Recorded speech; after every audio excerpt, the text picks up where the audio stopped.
नमस्कार दोस्तों, आपका एक बार फिर से स्वागत है आपकी अपने गेम चेंजर क्लास में।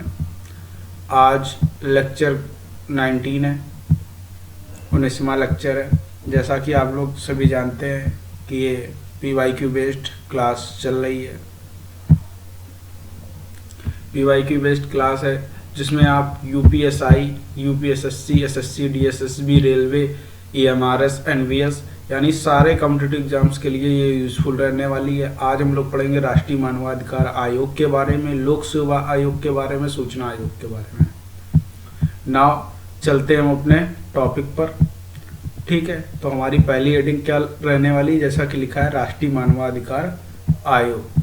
तो यानी पहली हेडिंग हमारी क्या रहेगी, राष्ट्रीय मानवाधिकार आयोग। राष्ट्रीय मानवाधिकार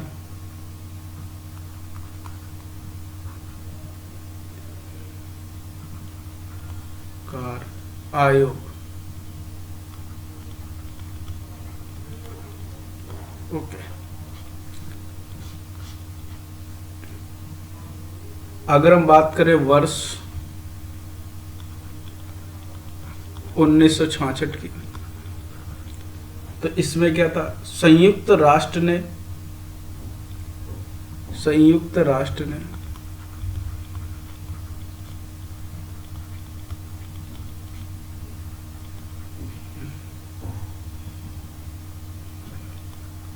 मानवाधिकार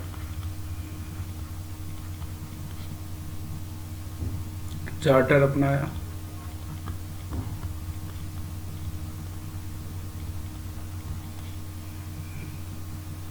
अगर हम बात करें 10 दिसंबर 1948 की,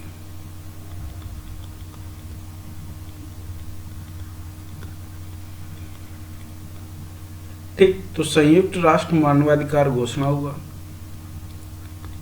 संयुक्त राष्ट्र मानवाधिकार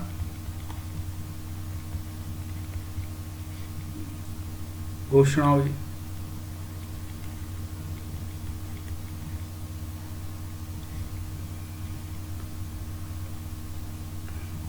दस दिसंबर को बात करें, अंतर्राष्ट्रीय मानवाधिकार दिवस मनाया जाता है।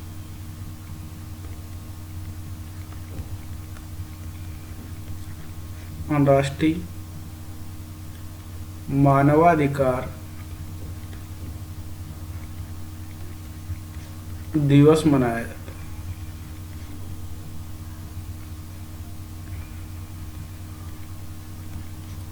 मनाया जाता है। ओके, बात करें 12 अक्टूबर 1993 की,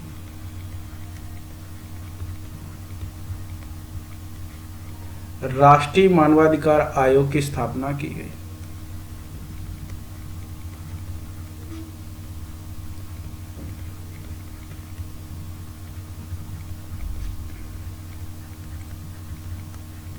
आयोग की स्थापना की गई।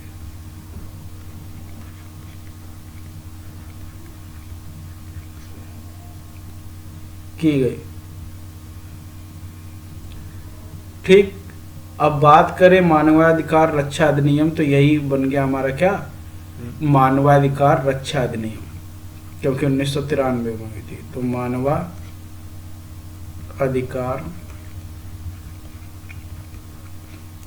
रक्षा अधिनियम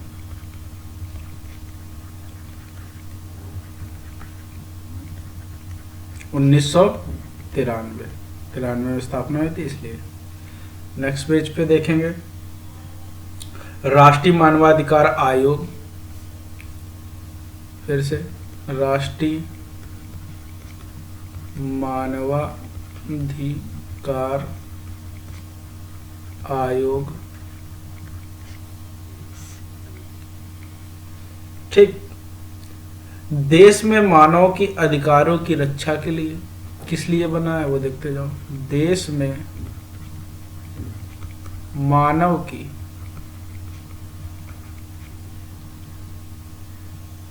अधिकारों की रक्षा के लिए की रक्षा के लिए स्वायत्त तथा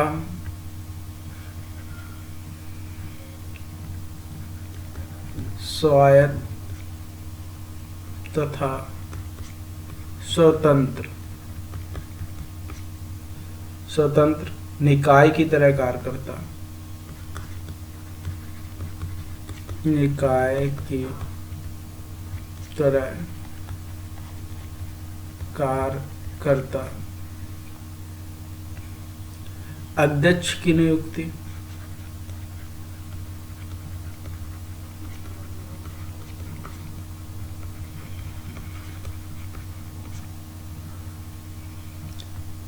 राष्ट्रपति द्वारा।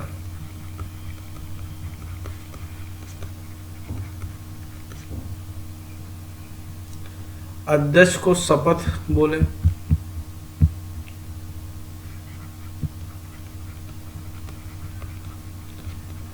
अध्यक्ष को शपथ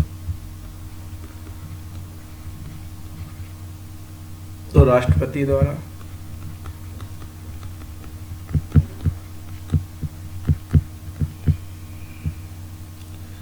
जो व्यक्ति सर्वोच्च न्यायालय का न्यायाधीश रह चुका हो, जो व्यक्ति सर्वोच्च न्यायालय का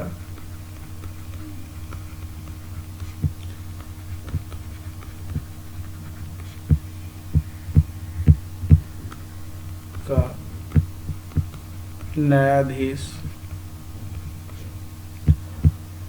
रह चुका हो,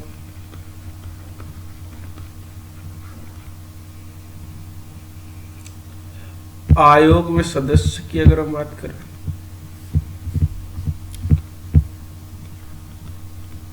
आयोग में सदस्य नियुक्ति राष्ट्रपति द्वारा। नियुक्ति क्या होगी? राष्ट्रपति द्वारा। राष्ट्रपति द्वारा कितने? 6 सदस्य। 6 सदस्य समिति की सिफारिश के आधार पर किए जाते हैं। समिति की सिफारिश के आधार पर, सिफारिश के आधार पर की जाती है। ठीक। प्रथम अध्यक्ष की अगर हम बात करें, प्रथम अध्यक्ष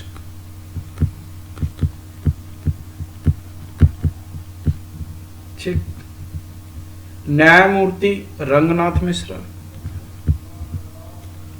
न्यायमूर्ति रंगनाथ मिश्रा, रंगनाथ मिश्रा।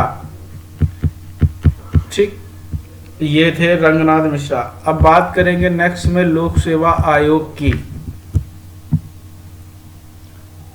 तो आगे हम लोग पढ़ते हैं नेक्स्ट में हम लोग पढ़ेंगे अगले में लोक सेवा आयोग। तो हम लोग क्या पढ़ेंगे अभी? लोक सेवा आयोग नेक्स्ट पेज से। तो यहाँ आ जाए लोक सेवा आयोग, लोक सेवा आयोग। अगर हम बात करें लोक सेवा आयोग की, तो स्थापना वही आ जाता सबसे पहले। स्थापना 1926। ठीक, 1924 में, याद रखना स्थापना 1926 में हुई। 1924 में विधि आयोग ने सिफारिश की लोक सेवा आयोग की स्थापना की। किसने? विधि आयोग ने। विधि आयोग ने सिफारिश की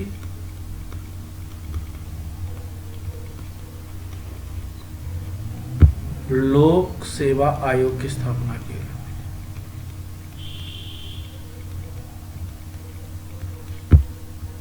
आयोग की स्थापना के लिए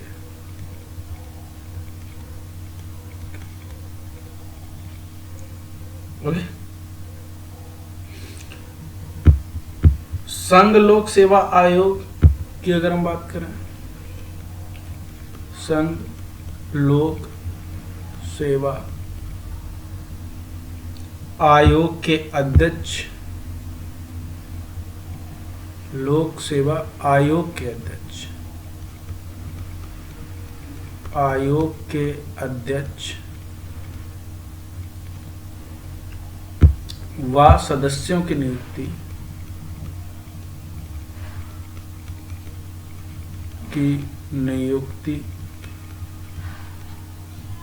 ठीक राष्ट्रपति द्वारा। किसके द्वारा? राष्ट्रपति द्वारा। ठीक।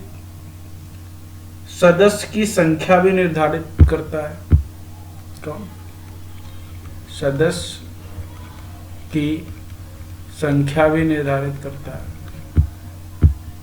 संख्या भी निर्धारित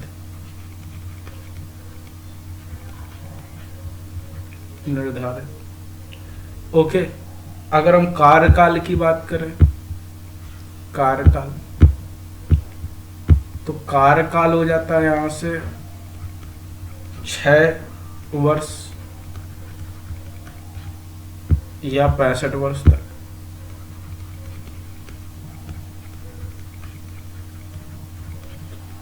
ठीक, 6 वर्ष या 65 वर्ष तक। राज्य लोक सेवा आयोग की हम बात करें,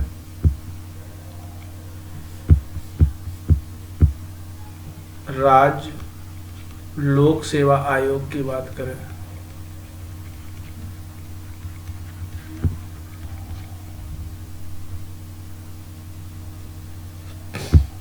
सदस्य नियुक्ति, सदस्य नियुक्ति। ठीक, पद से हटाना,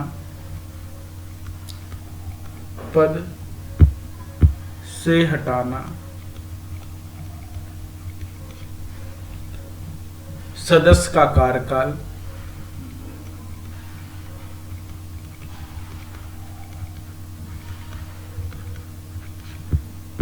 अब देखो सदस्य नियुक्ति कौन करेगा? राज्यपाल द्वारा होगी जब राज्य का है। ठीक, ये ध्यान रखो। राज्य लोक सेवा आयोग है यानी स्टेट पीसीएस की बात कर रहे हैं। ठीक, और पद से हटाना तो राष्ट्रपति हटाएगा, राष्ट्रपति द्वारा। और यहां पर आ जाओ क्या, 6 वर्ष से या 6 वर्ष या 62 वर्ष, 62 वर्ष। ठीक, ये पद तक रहेगा। इसके बाद आ जाओ क्या, सूचना आयोग के बारे में। सूचना आयोग, राइट टू इंफॉर्मेशन, जिसको आरटीआई भी बोलते हैं। सूचना आयोग, ये पढ़ लो, एनवीएस में आता है। ठीक है, और भी कॉम्पिटिटिव एग्जाम में आता रहता है, यूपीएसआई में भी आता है रिलेटेड क्वेश्चन। 15 जून 2005 की अगर हम बात करें तो राष्ट्रपति, ठीक, एपीजे अब्दुल कलाम ने सूचना के अधिकार पर हस्ताक्षर किया। राष्ट्रपति एपीजे अब्दुल कलाम। ठीक, नाम पूरा बनता है इनका, Abdul Kalam Azad, missile man of India, ने सूचना के आधार पर, सूचना के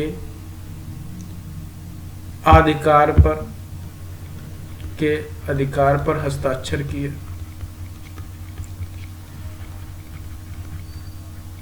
हस्ताक्षर किए। ठीक, अब बात करें 12 अक्टूबर 2005 की।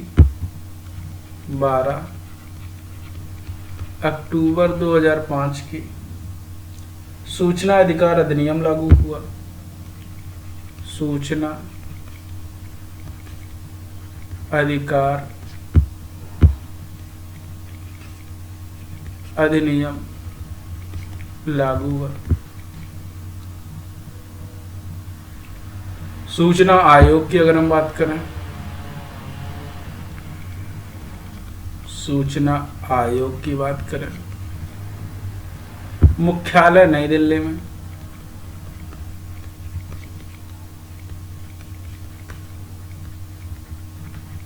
मुख्यालय नई दिल्ली में। नियुक्ति राष्ट्रपति द्वारा।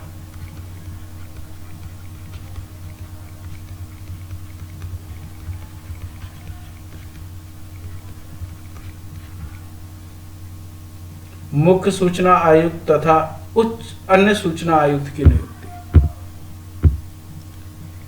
मुख्य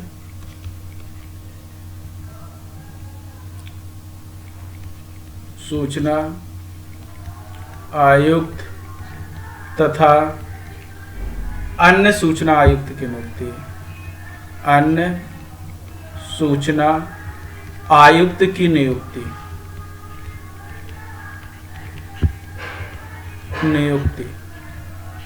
ठीक, अब इसी में कार्यकाल अगर हम पूछे तो कार्यकाल 5 वर्ष का। कार्यकाल 5 वर्ष या 65 वर्ष तक। ठीक, ओके।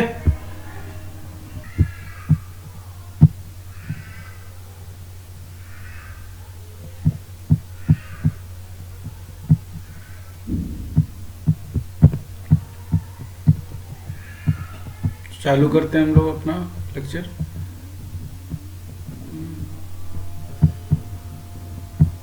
इसको फुल स्क्रीन या तो यहाँ कार्यकाल आप लोग ने जाना 5 वर्ष या 65 वर्ष का था।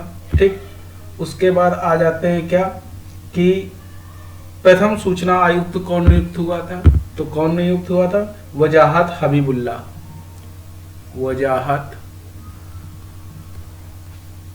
हबीबुल्ला।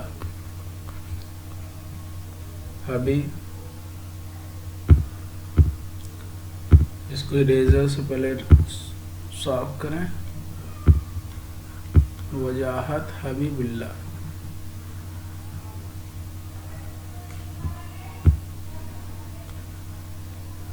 हबीबुल्ला। ठीक, वजाहत हबीबुल्ला ये प्रथम सूचना आयुक्त थे। प्रथम सूचना आयुक्त। ठीक, ओके। बात करें सूचना के अधिकार की तो सूचना का अधिकार,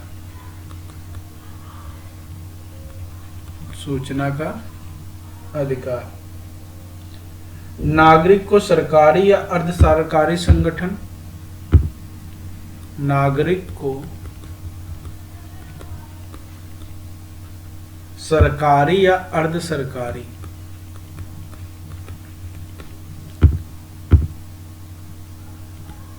अर्ध सरकारी संगठन या संस्था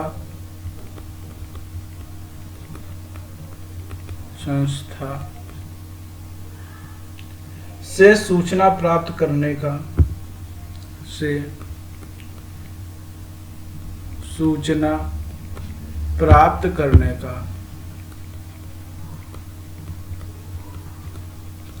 का वैधानिक अधिकार है।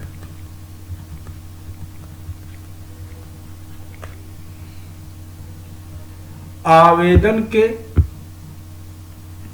30 दिन के भीतर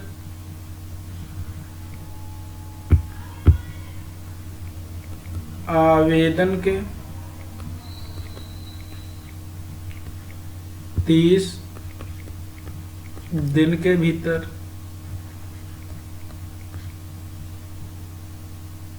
सूचना प्रदान करना बाध्यकारी, सूचना प्रदान करना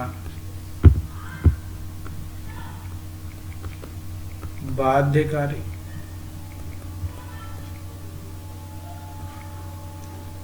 यदि मामला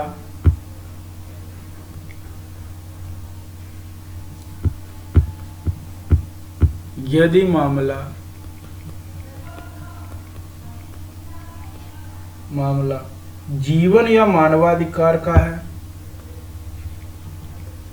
जीवन या मानवाधिकार का है तो सूचना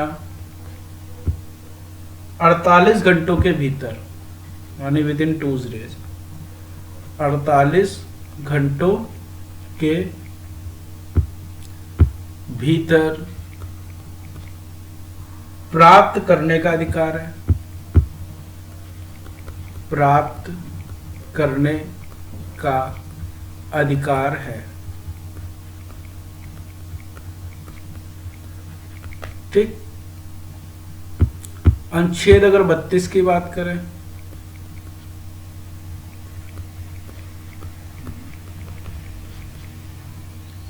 यदि किसी नागरिक की अपील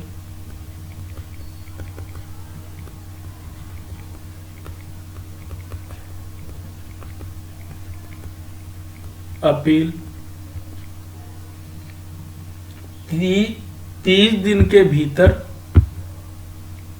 30 दिन के भीतर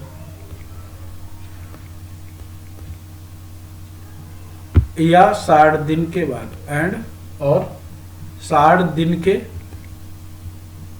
भीतर, 30 दिन के बाद है यहाँ पर, 30 दिन के बाद और 60 दिन के भीतर, 30 दिन के बाद एंड 60 दिन के भीतर। ठीक। ये प्रथम अपील के लिए। ठीक। और दूसरी अपील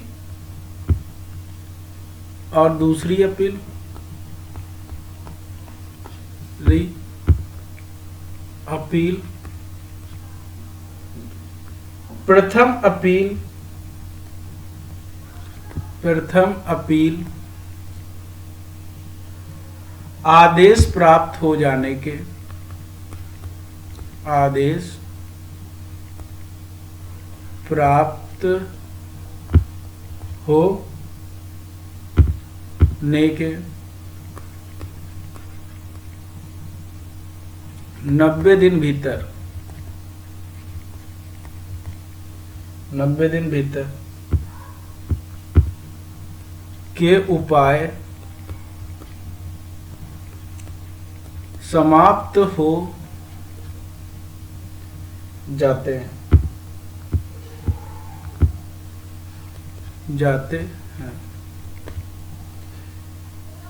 तो वह अनुच्छेद 32 के अंतर्गत, अनुच्छेद 32 के अंतर्गत सुप्रीम कोर्ट या सर्वोच्च न्यायालय जा सकता है।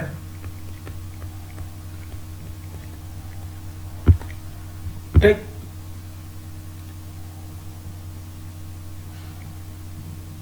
बात करें क्या, सूचना का अधिकार अधिनियम, सूचना का अधिकार अधिनियम